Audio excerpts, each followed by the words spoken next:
Capítulo 8. Mi cautiverio, noticias de Castelli. La cólera de doña Teresa no debía aplacarse en mucho tiempo, aunque la noble señora no me dijo ni una palabra más que antes, ni me miró con peores ojos las raras veces que la encontraba en el comedor o las horas de rezar el rosario. Lo sabía yo muy bien por dos razones.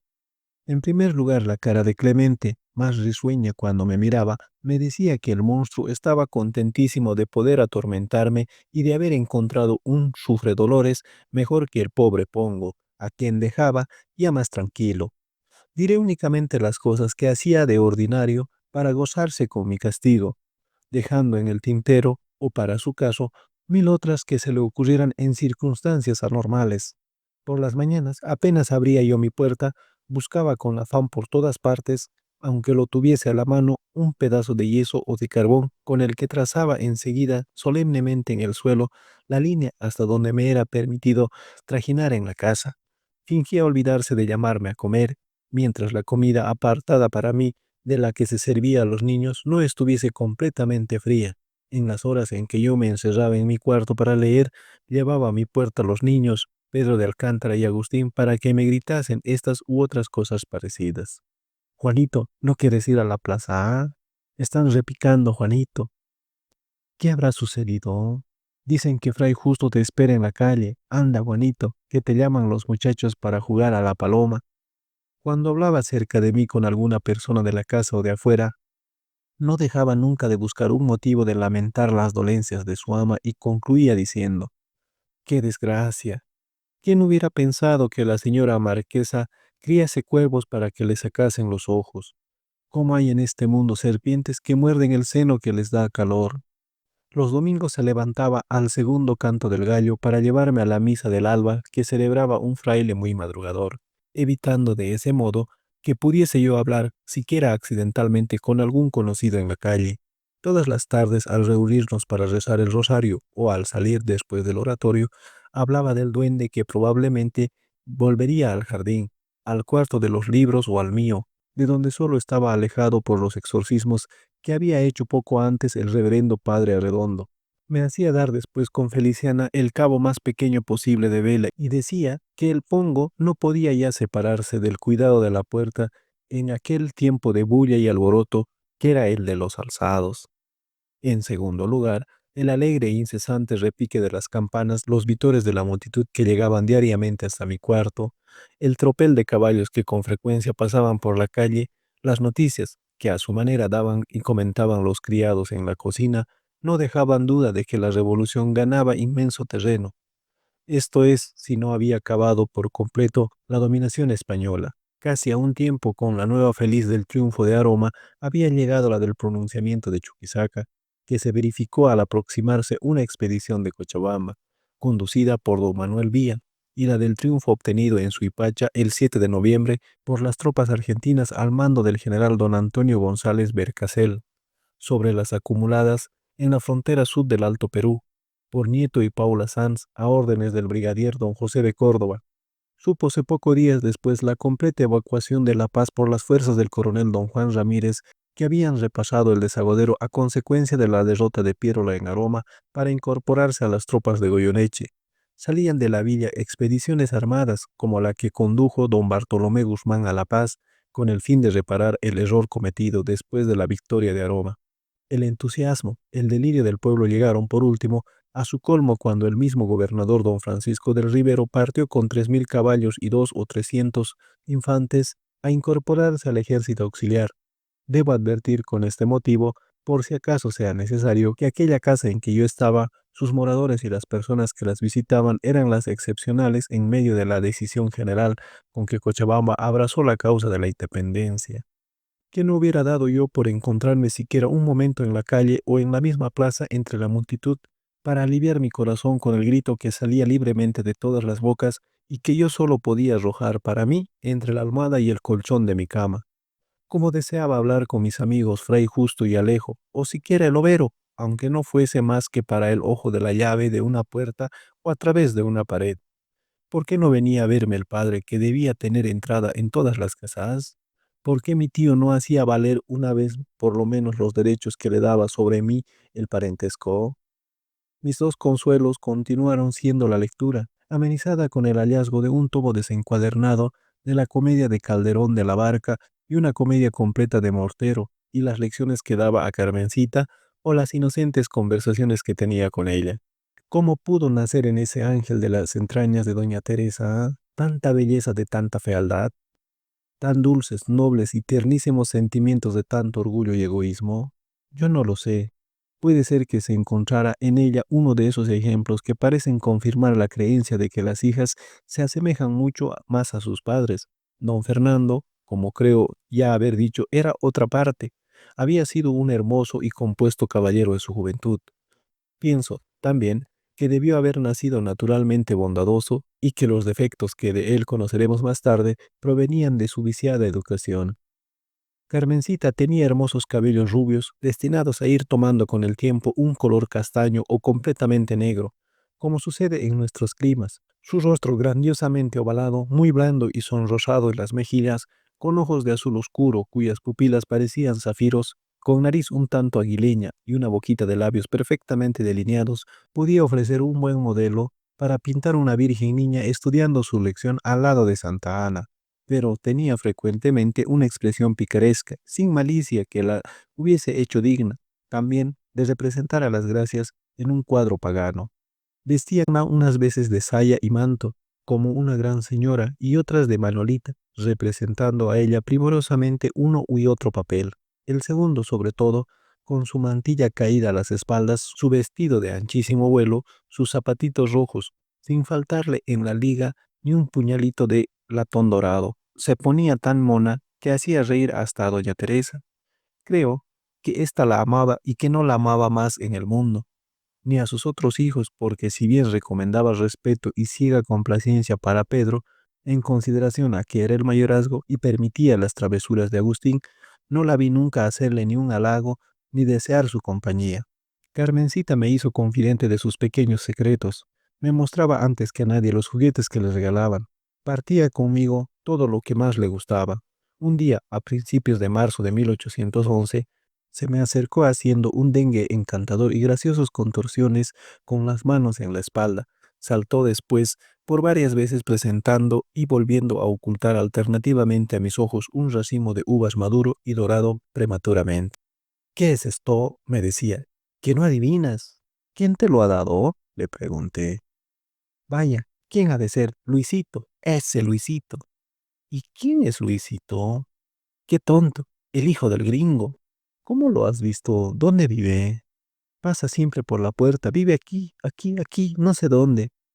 Y al decir esto señalaba todo alrededor de mi cuarto con su dedito sonrosado y daba brincos por todas partes.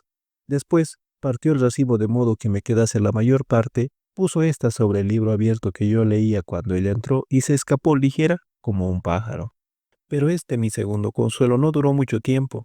Mi verdugo Clemente debió contar, según creo, a la noble señora que la niñita aprendía a leer y a conversar conmigo, y se me notificó que no volviese a recibirle en mi cuarto, ni le contaminase más con mi compañía. Desde entonces, Carmencita solo pudo enviarme de lejos y furtivamente un beso y una sonrisa. Por el mes de abril de este año de 1811, en que, merced a los triunfos de Suipacha y Aroma, todo el Alto Perú se consideró librado a su propio destino y a su espontánea adhesión a la suerte que corriesen las provincias de La Plata, me hallaba yo tan cansado de mi confinamiento que había momentos en que medía con la vista la altura de las paredes del patio, de los corrales y del jardín, para fugarme de aquella casa donde no sabía yo por qué me encontraba. Tenía vehemente deseo de hablar por lo menos con alguna persona racional, o de oír hablar siquiera otro lenguaje que el que hablaban los criados en chacota en la cocina. Una tarde, que vi entrar al comendador de la Merced y el sabio licenciado en animadísima conversación, no pude contenerme y tomé un heroico partido. El siempre friolento Pedro de Alcántara se había sentado a las puertas de uno de los dormitorios, donde llegaba un rayo de sol, y jugaba con sus muñecos. Me acerqué como si lo hiciese distraídamente, con un papel en la mano del que hice primero un barco, enseguida un gallo, y por último, cuando el niño hubo fijado su atención, aquella ingeniosa plegadura que tantas veces le vi a mi maestro. ¿Qué vas a hacer ahora? Me preguntó. Nada, dije, pero si quieres, corta eso por aquí, con unas tijeras y ve lo que consigues sacar. Lo hizo él al punto, y fue dando gritos de admiración al sacar la cruz, la corona, los clavos, la túnica, todos los fragmentos que así parecían, y que yo tenía buen cuidado de irle diciendo. Enséñame esto, Juanito, me dijo del modo más suplicatorio y persuasivo que él podía. No vale la pena, le contesté. Y como entre tanto había hecho ya un consejo o cosa parecida de un pañuelo, se lo arrojé como si brincara a su lado el mismo animal vivo y verdadero, lo que acabó de transportarlo de alegría. Enséñame, insistió, no seas malo. Aquí no se puede ya estar, repuse. Hace mucho frío y tu madre, la señora doña Teresa, no quiere que yo entre en la antesala. Vamos allá por aquí, vamos pronto. Y diciendo esto, me tomaba de la mano y me arrastraba dentro del dormitorio mientras que yo fingía resistir y entraba y me hacía arrastrar hasta la antesala. El portón estaba felizmente cerrado, pero para librarme de cualquier sorpresa, hice sentar a Pedro de modo que apoyase en él las espaldas, y yo mismo me recosté, afianzando mi hombro izquierdo en el marco. Enseguida, sin dejar de entretener al niño de cuantas maneras me sugiera mi ingenio, oí la conversación que voy a repetir sin citar personas, pues ellas se harán conocer muy bien por sus mismas palabras. Neil novum subus sole, mi querida doña Teresa. La impiedad es muy antigua en el mundo, y Dios consiente, pero no para siempre. Sí, reverendo padre, eso se sobreentiende. Pero qué horror, ese impio, ese don, ¿cómo se llama? Juan José Castelli. Eso es, yo no comprendo cómo le han puesto los hombres del discípulo predilecto y del Padre putativo de nuestro Señor. Entrar a La Paz en días de Semana Santa, recibir obsequio y dar bailes. Y las blasfemias no se cansa de decir. Y en francés, reverendo padre, en la lengua abominable del anticristo, que han destronado al rey. Él es terriblemente afrancesado. Aníbal incupase. Déjenlo, vuestra mercedes, envenenarse en las delicias. Quos deus vul perdere, primo deventat. No, esto no puede ser. Dios mío, ¿qué dicen ahora estos alzados? ¿Son o no son cristianos? ¿Eran, de buena fe, vasallos de don Fernando VII?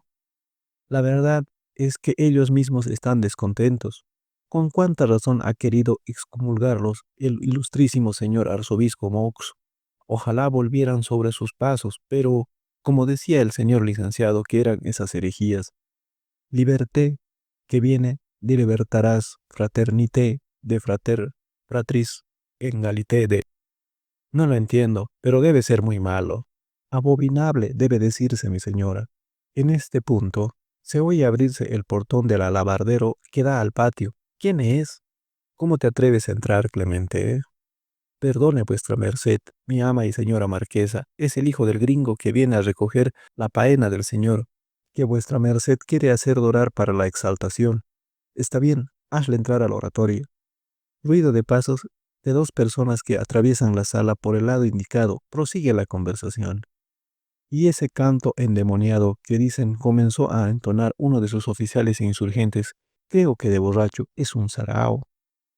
No lo recuerdo, debe ser el que cantaron para degollar al rey Luis XVI. No tengo idea de haber oído su nombre. Capio intendo. La marsellesa, señor, la marsellesa. La inventó el mismo diablo que hizo la catedral de Estrasburgo. Esto último lo dijo una voz burlona que yo conocía demasiado. Mi sorpresa fue tal que lancé un grito y temiendo que mi verdugo viniese atraído por él y me delatase, salí a brincos a refugiarme en mi cuarto. El domingo de aquella semana íbamos a misa con Clemente, cuando un hombre emboscado detrás de la esquina del templo de San Juan de Dios se puso delante de Sambo, lo tomó con ambas manos de la faja de los calzones y lo levantó como una pluma sobre la cabeza diciéndole: «Buenos días, don Clemente». La sorpresa, el susto del miserable fueron tales que no pudo ni gritar y solo tuvo fuerzas para agitar maquinalmente los brazos y las piernas como si nadase en el aire, puesto después sobre sus pies por aquel inesperado y tan extraño saludador, que se ría de sus visajes y contorsiones, le dirigió una mirada suplicante, se compuso la faja, procuró sonreír del modo más complaciente y ruin que él sabía y exclamó: «¿Qué, don Alejo?».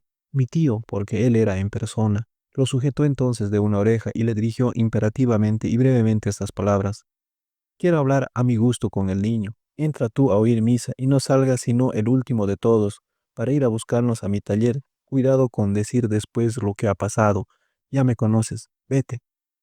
Y concluyó con un puntapié, que hizo llegar más pronto a Clemente hasta la puerta del atrio de la iglesia. Vamos ahora, muchacho, agregó, y me condujo de la mano hasta su taller que estaba a pocos pasos de allí. La fragua ocupaba uno de los costados del cuarto. El yunque estaba clavado al centro en un grueso tronco de muelle, teniendo arrimados a este las tenazas, los martillos y una comba enorme que solo Alejo podía manejar. El otro lado lo ocupaban una larga mesa provista de muchos instrumentos y útiles de cerrajería, un montón de astas y regatones de lanzas y muchas barras de estaño, cuyo acopio allí no era fácil explicarse. Una puertecita abierta en la pared de este mismo lado daba entrada a otro cuarto pequeño en el que dormía el herrador y cerrajero. Me hizo sentar allí sobre su cama. Él tomó para sí un banquito grosero de tronco de algarrobo con tres gruesas estacas que le servían de pies. Yo no puedo ir a la casa en que estás, me dijo. No sé lo que harán en esa casa. Luisito Cruz me ha avisado que te tienen preso. Cuéntame ahora la verdad de todo lo que esa alma de tigre hace contigo. Estaba espantoso. Yo no quise decirle lo que sufría, el abandono en que me hallaba, la reclusión en que me habían condenado. Le di a entender únicamente que deseaba más holgura y que, sobre todo, me hiciesen enseñar algo de provecho o me dedicasen a algún oficio. Está bueno, contestó. Yo le diré hoy mismo estas cosas a su paternidad. Felizmente no he querido ir con don Francisco y he preferido trabajar con los otros de aquí y el gringo. Has de saber, continuó más tranquilo y volviendo a la preocupación general de los ánimos en aquel tiempo, que la patria está triunfante en todo el mundo. Ya no hay ni rastros de chapetones, es decir, con armas y metidos a soberbios. Toma, aquí tengo estos papeles que te contarán mejor lo que ocurre. Para eso, sabes leer, Juanito. No bien hubo concluido, llamaron tímidamente a la puerta, me dio un abrazo y puso fin a la conversación con estas palabras. Debe ser el Sambo más malo que Lucifer, anda con él, yo no quiero ver su cara, que se ríe siempre como la máscara del aldabón de esa casa del infierno. A mediodía vi que por el pasadizo la alta y encapuchada figura de mi maestro cruzar, ligera y silenciosamente al patio en dirección al oratorio, y meterse en él sin anunciarse, como en su propia celda. Como una hora después vino Clemente a mi cuarto y me dijo con aire de sumisión y el más profundo respeto: Niño don Juan, la señora mi ama quiere ver a su merced en el oratorio. Cuando llegué al portón oí que hablaban dentro con calor. Me detuve a escuchar. Se me figuró que el ángel pintado allí me decía a mí mismo: detente, escucha. Y aquí lo que pude sorprender de aquella conversación.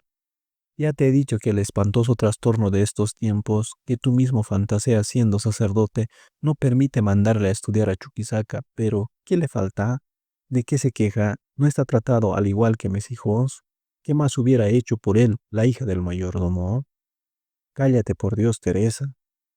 Al hacer este inmenso sacrificio de venir a tu casa me he prometido hablar tranquilamente contigo, pero me falta la paciencia. Puedes abusar si quieres de tu sagrado carácter.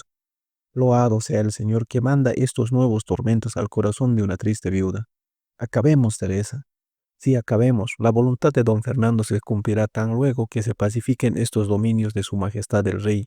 Que venga ahora el muchacho y te diga él mismo si yo he mentido. Bendito Dios, sea todo esto y mucho más, si él lo quiere, por mis pecados.